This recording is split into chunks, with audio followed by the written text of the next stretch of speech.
Welcome to the Tech Talks Daily Podcast, where you can learn and be inspired by real-world examples of how technology is transforming businesses and reshaping industries in a language everyone can understand. Here is your host, Neil C. Hughes.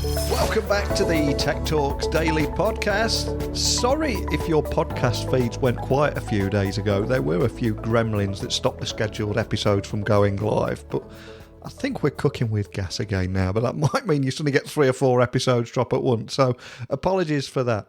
But today, I want to ask a big question. Do we have any startup founders in the house? If we do, you're in for a treat today, because I've invited Chase Roberts from Vertex Ventures US onto the podcast. And they back early stage tech companies, mainly in the enterprise space. And a lot of their success is hugely down to their team that has a wealth of knowledge in different sectors, multiple industries, such as manufacturing, security, business operations, insurtech. I could read them all out, but I won't do that to you. But what I wanted to do today is demystify that early stage investing for startups. Learn more about how startups can improve their chances of obtaining funding, and all the other usual questions that go with VCs and startups. So let me beam your ears all the way to Cupertino, California, so we can speak with Chase Roberts from Vertex Ventures US. So a massive warm welcome to the show, Chase. Can you tell the listeners a little bit more about who you are and what you do? Neil, thanks for having me. So I'm a venture capitalist based in San Francisco, and what do I do? I'm spending my time trying to find the founders building the next great enterprise startup. And my understanding is that Vertex Ventures US actually back early stage tech companies, mainly in the enterprise space. But can you expand on that and how you're helping startups? Yeah, so like you said, we invest in the enterprise early stage. So generally that means seed and Series A. So we're generally the first or second institutional check in a startup. And then how we're helping them. I mean, the reality is building a company is really hard, especially in the enterprise space. It generally requires, some ability to see around corners or experience building there previously. And so we really try to work with the teams to build successfully into that space. And so, if they're technical founders, that means, working with them to fill in the gaps on maybe some of the go-to-market side. So helping them with sales strategy or building that sales organization, or figuring out how to manage some of these like big complex enterprise deals. On the other side, if they tend to be more go-to-market oriented, or they're building a product in the enterprise for the first time, we like to work with them on product strategy and trying to find the balance between building a solution that the enterprise is asking for and building a solution that might be the ideal way to solve that problem. I can draw out some of the nuance of that last statement just with a crude example. So if you're in the age of faxes and all your customers are saying, the way that communication should be better is by building a faster fax machine, your insight might be, well, maybe we should figure out this thing called email. And so, trying to figure out, the balance between building what they're asking for and building what the future should look like, and then making sure that transition happens in a way that they can buy into that future, is really tough. And so we try to work with founders on like that product strategy as well. And when I was researching what you do there, what really seemed to set you guys apart is that your team has this wealth of knowledge across quite a broad range of different sectors. So can you tell me a little bit more about how you cover every industry, really, from manufacturing, security, business operations, insurtech? And I'm curious as well, are there any similarities? So we've all been either operators and or founders prior to investing in Vertex, and so we invest in the areas that tends to reflect our operating experience. So that's cybersecurity, that's SaaS, that's infrastructure, data, et cetera. But then we also try to operate like PhD students at an academic institution where we're taking on some new area that we're doing a lot of research as if we're building a PhD thesis and really trying to go deep in an area. And the idea is to go into areas that we don't have experience. And so as an example, I'm spending a lot of time in property and construction tech, alongside one of my partners. Another one of my partners is looking a lot at insurance tech. And so that rigorous research and spending time with people who know the space much better than we do, gives us an opportunity to try to expand our investment area, or the area that we can have a prepared mind as an investor, beyond just the industries in which we've built companies or worked at companies in the past. So I suspect we might have a few startup founders listening to us today. And for those people, especially if they're in the early stages of their roller coaster ride of a startup journey, how will they know when it's time to raise money? I'll set this answer up and using an analogy, which I'll call the candy machine. And the thing about a candy machine is when you stick a quarter into it, or whatever the monetary amount is, what's coming out on the other side. And the implication of that analogy is repeatability. And so, whenever the founder has some indication of what their candy machine looks like, that's a really good signal that it's time to raise money.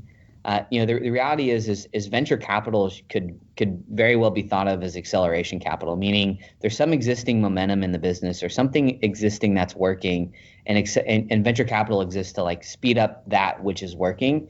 And the reality is if a startup takes money before they're ready to scale up the business, they could spend time, throwing quarters into the candy machine, and nothing's coming out on the other side. And the reality is, you end up taking that money and nothing comes out, and then you eventually die. And so the goal is find something that's repeatable. And then once you have something that's starting to, show some signs of progress, that's when it's a good time.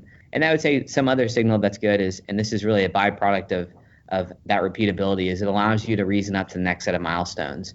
Venture capital is a milestones game, in that whenever you take money, you're basically, you're taking money on an 18-month time horizon, and then you're starting to think to raise money at the end of this 18 months, I probably need to be at this place in my business.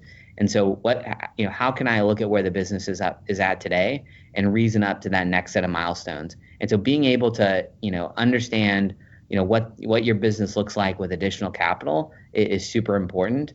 And then I'll say this, you also want to really understand why your customers love you. The product that you're building should and the way that you perceive that product should correspond with why your customers say that this product is great, because venture capital helps you do more of what your customers love, right? Build more product in the way that they need it.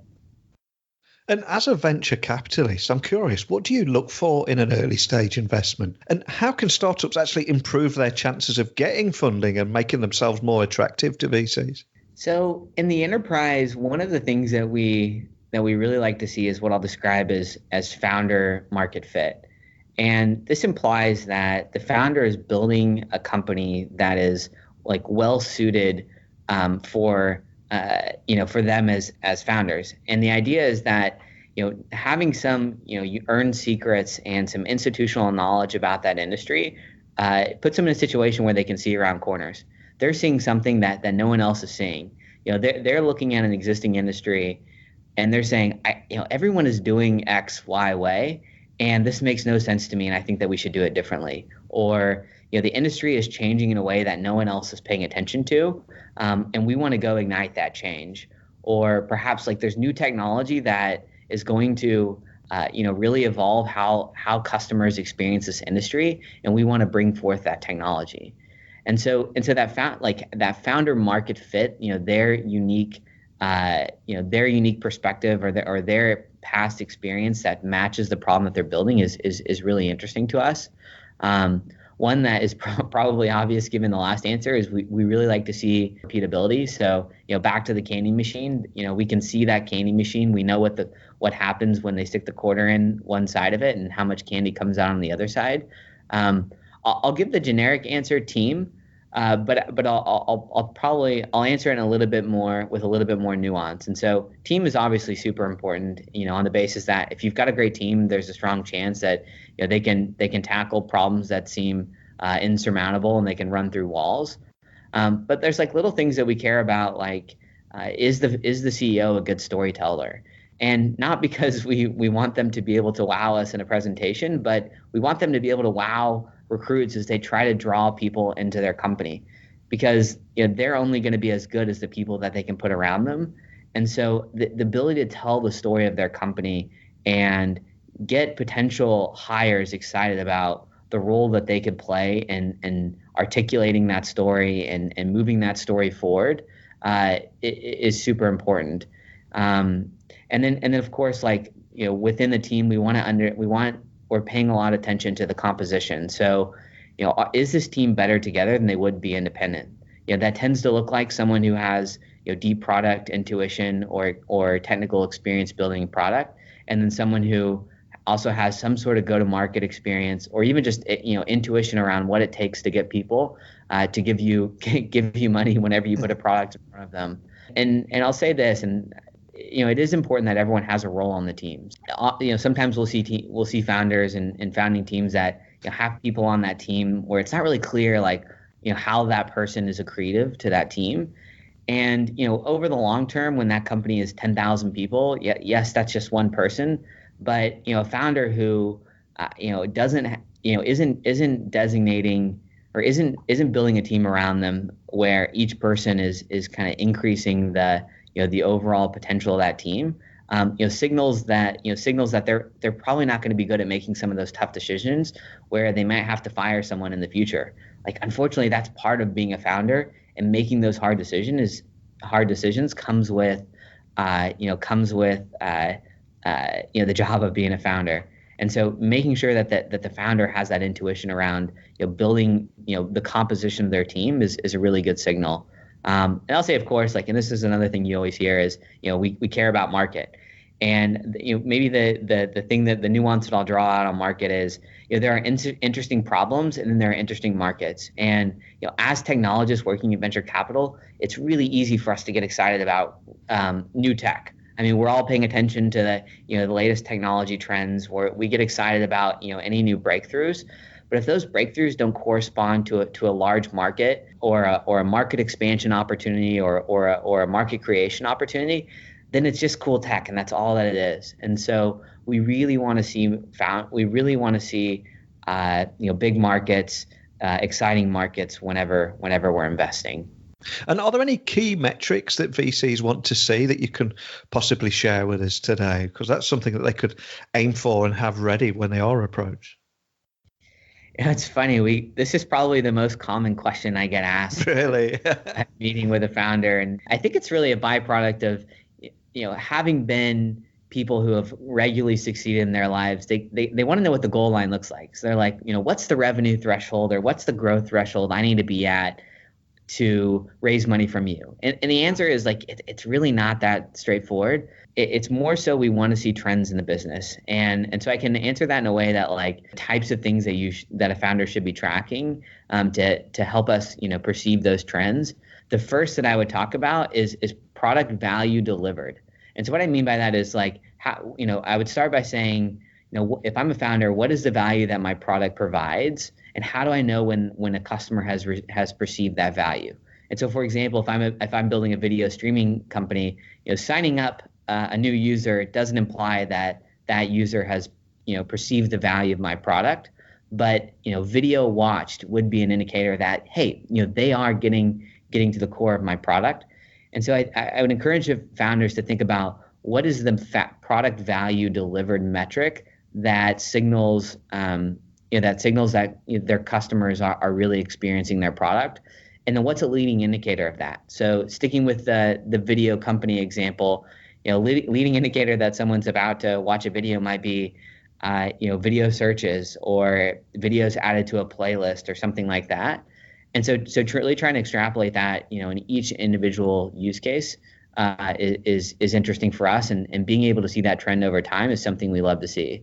And then, of course, money does play into our calculus. So if they are a company that's generating revenue, we like to understand what are those bookings. So generally, we like to see that on a monthly basis, so we can see how that's growing month over month.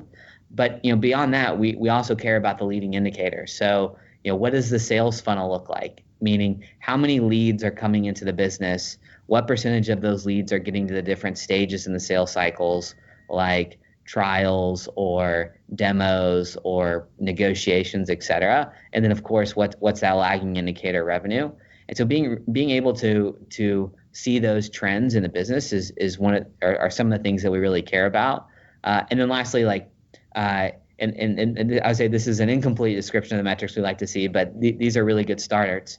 But lastly, we do understand the customer acquisition cost. So like we want to make sure that the economics of this business are viable. And so even if the numbers aren't working today, but there's a path that those numbers could make economic sense in the future, that's okay. We just want to understand, like, every time we generate revenue or we deliver the value of our product, like, what are the inputs for us to be able to achieve that? And that's generally defined as the customer acquisition cost, which includes the total cost of sales and marketing, given the output. And I'm curious, how did you end up where you are now? I mean, have you always had a love of technology and startups? Where can it all be traced back to? That's a good question. So where can it be traced back to? So the first memory I have of really being mesmerized by like the power of technology dates back to, I think I was like 12 or 13, and I had asked for a keyboard for Christmas. And I don't know, I think I wanted to be a musician or something at that time in my life. And my parents gave me a MIDI controller instead. And a MIDI controller is basically a keyboard that plugs into a computer, and you can use a computer and some controls on the keyboard to like alter any of the sounds that those keys can make. And so it's no longer a traditional piano. It's basically a keyboard for sound. What really fascinated me was the ability to use software to manipulate sound to make music. Music is a term I'll use lightly in this context because it was probably just noise to my parents, but it was really the intersection of like technology and the physical world that caused me to get excited about technology.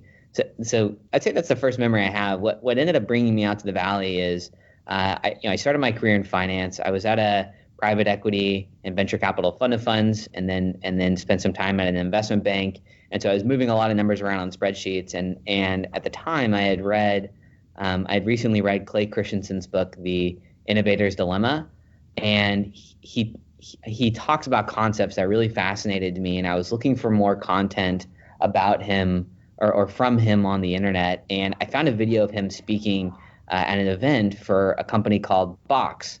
And I started to learn about Box and then discovered the CEO, Aaron Levy, and I was like, I want to follow this guy into the sun. And so I actually at the time I was living in Texas, and sent an email to jobs@box.com, and that became my entry point into the Valley. So been in the Valley since, and it's been a pretty incredible experience. And here in 2019, what kind of technology excites you now? And indeed looking towards 2020, of course. Yeah, so we hear a lot about AI, and so I'll refrain from making the statement that AI is exciting, but so I'll double click on that trend. So we're seeing a realization among companies that analytics is important, and we see that across all parts of the business. So analytics around how my product is performing, how my business is performing, how my customers are, how much revenue I'm making, et cetera. And the challenge with that is, it's a lot of data, but it's not necessarily actionable. So my ability to understand the volume of my data pipelines or even my revenue doesn't necessarily tell me what to do next. And so we're starting to get to a place with AI where all of the sudden these insights that we're getting from our dashboards and all of the areas that we're collecting data are suddenly actionable. And we're starting to see products where the products themselves are telling people what to do next. So if your business is performing this way, or your user engagement looks like this, or your product is breaking down over here, or the products are performing a certain way, being able to say and this is what you should do about it is really interesting. And we really think that empowers users to work more efficiently and then get back to working on the interesting problems and the stuff that excites them, and not trying to diagnose an influx of data and analytics. Excellent. And as someone that left Oklahoma to follow your own Silicon Valley journey, I've got to ask, is there any advice that you have for startup founders listening to us today? Oh man! So first off, I should say I feel bad saying I left Oklahoma. Maybe it's I ran to Silicon Valley. So nothing wrong with the middle of the country. But I would say like be curious and play the long game. Excellent advice. And before I let you go, is there any? Can you remind the listeners of where they can find you online, and also contact your team if they are left with any questions after listening to us today? So we are at vertexventures.com, and Vertex is spelled Vertex. And then if anyone has any questions or wants to connect with us, we love to meet new folks. And so I would point them towards hello@vertexventures.com. And then I'm on Twitter as Chase Roberts, but without vowels in my name. So it's CHSRBRTS. And would love to connect there as well. Fantastic. Well, I'll add all those links to the show notes on the blog post that will accompany this episode, just so people can find you nice and easy. But you've been on an incredible journey, and I love how you're helping startups here and passing on that knowledge. It really is invaluable. So thanks so much for coming on now and sharing that story with me. Thanks again, Chase. Amazing. Thanks for having me. So many big points from Chase today. And it was also his first ever podcast. And I think he did absolutely amazingly well. And I hope he's going to do much more. And I hope he's going to do many, many more of them. He just seemed like a natural at this to me. So some big key points that Chase hit out of the park today. And they were especially around the world of startups, such as how to know when it's time for a startup to raise money, what a venture capitalist actually looks for in those early stage investments. And also, it was great to explore those key metrics that VCs want to see. Even though, of course, there is no silver bullet or magic fix that every VC is looking for. But did you think we missed anything today? Are you a startup founder that wants to share your journey? Please email me, techblogwriter@outlook.com, tweet me at Neil C. Hughes, and pop by my website, techblogwriter.co.uk. You'll find links to all of the podcast episodes. We've got over 1,000 of them now. And also how you can work with me too if you did need any help with business blogs or even starting your own podcast. But we're out of time once again. Have no fear though, I'm going nowhere. I'll be right back in your podcast feeds tomorrow. So a big thank you for listening. And until next time, don't be a stranger. Thank you for listening to the Tech Talks Daily Podcast with Neil C. Hughes. Remember, technology works best when it brings people together.